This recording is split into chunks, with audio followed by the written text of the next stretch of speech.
Hey, third graders. Today we're talking about another type of figurative language called metaphor. And I'm going to start by saying a metaphor is very similar to a simile in that you are going to be comparing two things. But this time we're going to take out the words like or as and just say that one thing is another thing. So we're going to start with our definition. If you want to grab some markers and paper and make a poster with me, you can pause this video and go get the things that you need. And I'm going to start writing out the definition. Okay, so a metaphor compares two things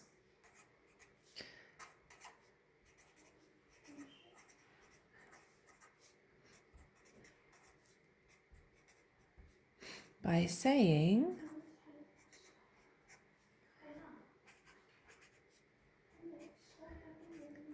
that one thing is another.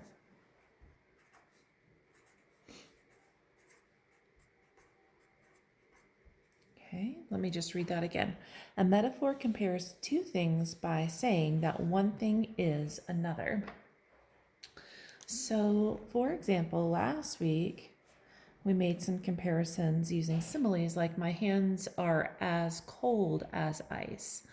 This time I would take out the word as and just say my hands are ice. Yeah, so now we're taking out like or as and just saying that one thing is another, not just it's like another.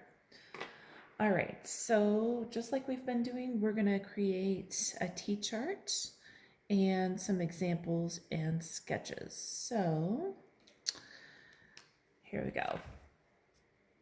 Go ahead and make our line across and down. And here we're going to have examples and sketch it.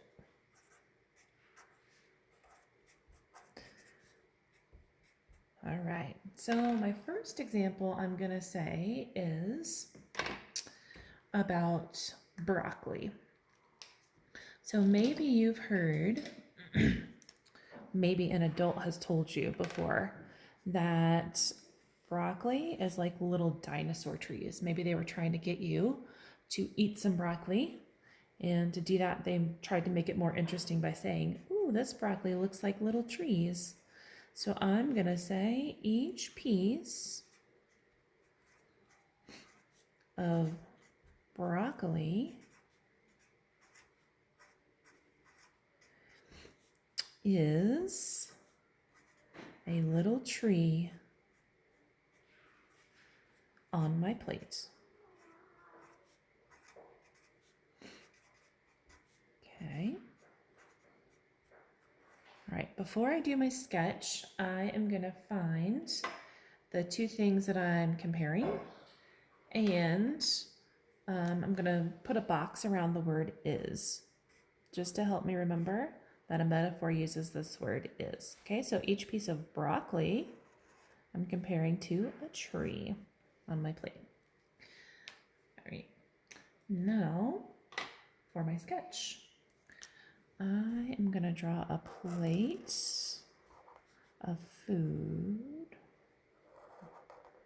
All right, and on my plate, I am going to have, of course, broccoli.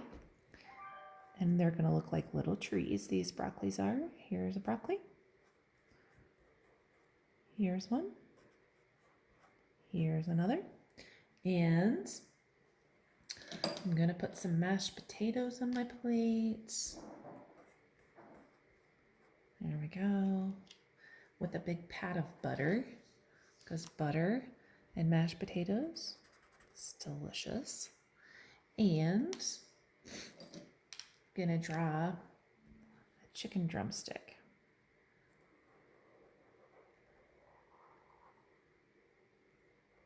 Here we go. All right.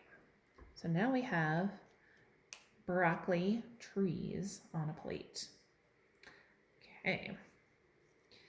Next, I am going to think about a runner, somebody who can run really fast. And you might think of something else that's really fast. I'm going to say this runner that's running a race is a lightning bolt. Oops, this is two. So I'm going to say the runner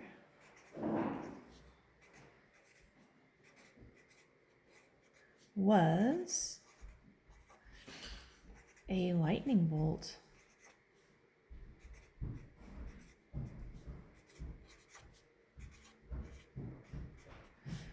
In a race. Okay, so this time I'm comparing a runner and a lightning bolt. And do you see I use the word was instead of is? I can do that because was is really just the past tense of the word is. So no problem, it can be was or is, and that's okay. All right, now I'm going to draw my runner. Here's one little runner leg and another one. It's going fast.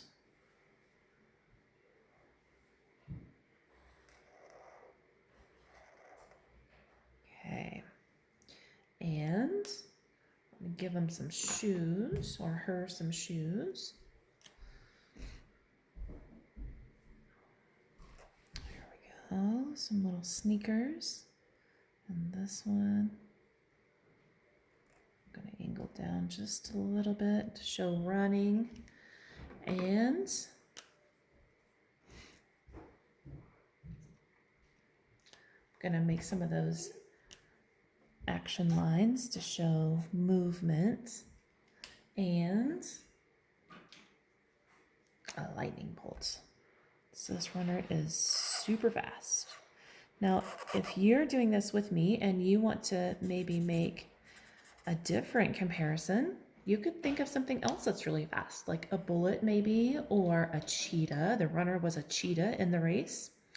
That would be fine too. You can definitely come up with your own examples. All right, I'm gonna come up with one more. And this time I am gonna say, I'm gonna make a comparison of someone who likes to stay up really late and something else that is maybe up all night. So someone who I know likes to stay up really late is Miss Keel. I know this because she's talked about it a lot. So I'm going to write Miss Keel is a night owl. So that just means that she is like an owl and that she likes to stay up late in the evenings when it is dark. And I am in bed for sure. All right, so here's my comparison, Miss Keel and night owl, and I'm going to put a box around is. Okay, and do my sketch. I'm just going to draw a tree with a branch snaking out just like this, and I'm going to put a little owl in it. Here we go. Here's an owl with some little ears sticking up and some big eyes because he's wide awake at night. Here's a little beak. Ooh, that's a super bright yellow. Here's this beak. Maybe that's a little bit better. And I'm going to draw a little moon to show that it's nighttime. Okay. All right, so that is metaphor. A metaphor compares two things by saying that one thing is another.